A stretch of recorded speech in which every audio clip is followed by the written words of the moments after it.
Well, is the pandemic really over? More Americans are asking that question, especially in the wake of new comments by President Biden.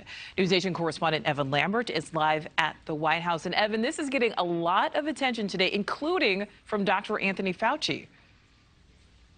Yeah, Nichole, and Dr. Fauci would not go as far. President Biden, though, did in that interview last night. Many doctors, though, emphasizing that this doesn't mean that we should stop caring about the virus altogether.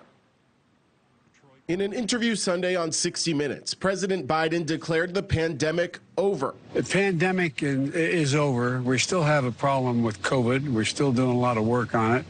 But the pandemic is over. Biden making the remarks at the same time both the CDC and the World Health Organization have yet to go as far.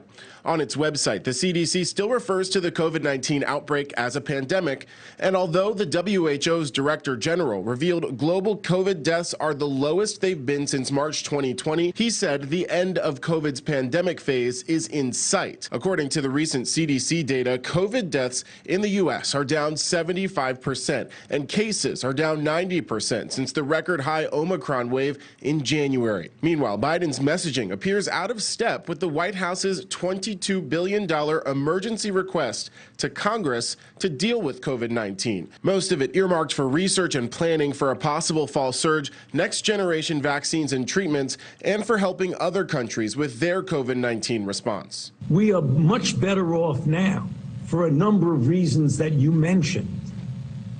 But we are not where we need to be if we're going to be able to, quote, live with the virus, because we know we're not going to eradicate it. In a Q&A today at a virtual event hosted by the Center for Strategic and International Studies, Dr. Anthony Fauci emphasized that the COVID picture is much improved, but said we still need to do better. And infectious disease expert Dr. Amish Adalja of Johns Hopkins Center for Health Security also points out whether a disease is a pandemic or not, it doesn't mean it's not important. That doesn't mean that we forget about it. It doesn't mean that it's still not a priority to get our control of the virus and even better, and to reduce the mortality rates even lower.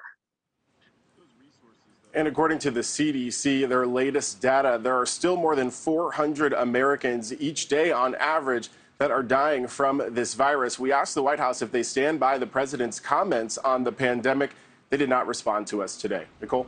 No response. All right. Evan Lambert, thank you for that. Thank you for watching. Go to newsnationnow.com to find NewsNation on your television provider. And don't forget to click the red subscribe button below to get more of NewsNation's fact-driven, unbiased coverage.